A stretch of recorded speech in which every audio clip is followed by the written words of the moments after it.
Maintenant, je vous présente ma façon d'enseigner. J'enseigne depuis 2005, facile pour certains, difficile pour d'autres. C'est une pratique à faire pour qu'elle devienne vôtre. Tout le monde se forme différemment. Il ne faut pas être à la recherche de systèmes, de méthodes, de solutions faciles qui vont sauver le monde. Vous aurez compris qu'il n'en existe pas.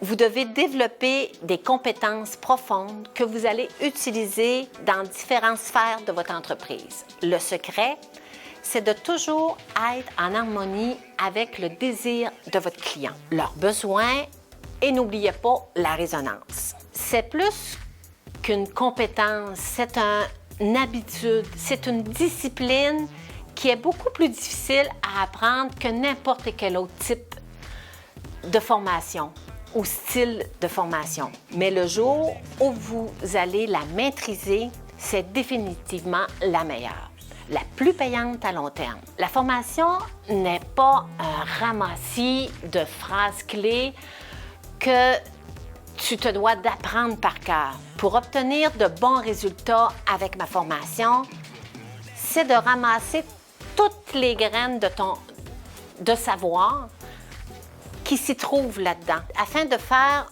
fleurir, il faut que tu aies en toi une vision d'entrepreneur. Si tu es conscient de l'apprentissage à faire, cela va avoir un impact à long terme sur toi et sur les gens aussi qui t'entourent. C'est pas une solution facile ni miraculeuse. Lorsque tu la maîtrises, tu évites la déception sur ton passage et celle aussi de tes clients. Mais surtout, il faut que tu sois prêt à vendre différemment, ce qui impose d'être à l'écoute à chaque étape du processus et de se questionner. Est-ce que la magie passe avec mon client? Est-ce que je réussis à le faire vibrer?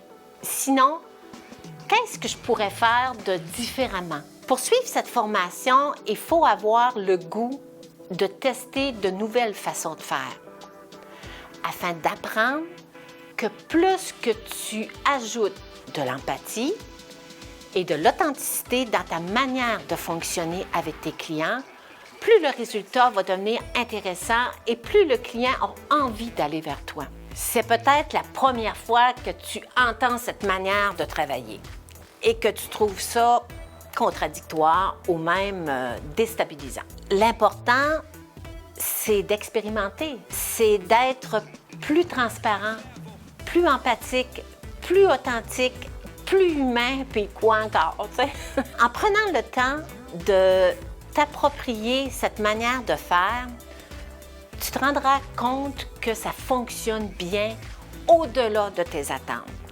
C'est la raison pour laquelle j'ai eu envie de créer cette formation de présélection pour avoir une clientèle et du personnel par excellence.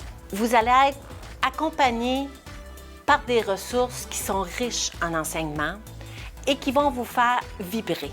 Mon désir le plus grand est que ceux qui vont ressortir de cette formation aient envie de la relire et d'emmener d'autres collègues à rejoindre ce principe de vente. Il y a des étapes d'apprentissage. Il faut comprendre que la résonance part de l'autre. Pour cela, tu dois faire preuve d'empathie. Tu dois te mettre à la place de ton client, l'écouter et faire tous les efforts nécessaires pour le comprendre. Les humains résonnent avec des humains, pas avec des machines.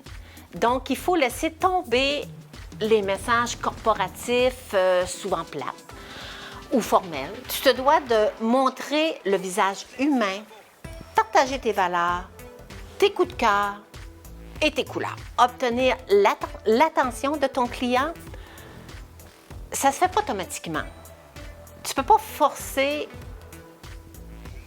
ou acheter des gens, surtout si tu veux des résultats qui vont être durables. Si le client porte une attention, c'est un bien qui est précieux, que tu te dois de protéger et assure-toi que tu le mérites. Jusqu'à maintenant, est-ce que tout ce que je t'ai dit, ça te parle. Est-ce que ça résonne? Est-ce que tu aimerais que je te vende quelque chose? Si oui, je viens de te donner le goût de suivre ma formation. Sinon, ben c'est pas grave, ça fait rien. Ça va te permettre de revoir, de réfléchir à cette approche qui est vieille comme le monde et qui vient du temps où une poignée de main était un signe de contrat et que les transactions se faisaient sur la transparence, sur l'honnêteté, sur la fidélité, la référence et la confiance en l'autre. Pour moi, ça a toujours été ma manière de vendre, mais je suis pas sûre que j'en étais toujours aussi consciente. Quand j'ai réellement commencé dans la vente, je connaissais pas mon produit, mais je me souviens que mon patron m'a dit, tu sais, si tu es aussi bonne, c'est que tu aimes les gens. Je comprenais pas trop ce que ça voulait dire, du moins pas dans les détails. Mais aujourd'hui, je me rends compte que c'est le résumé de tout ce que je viens de vous présenter.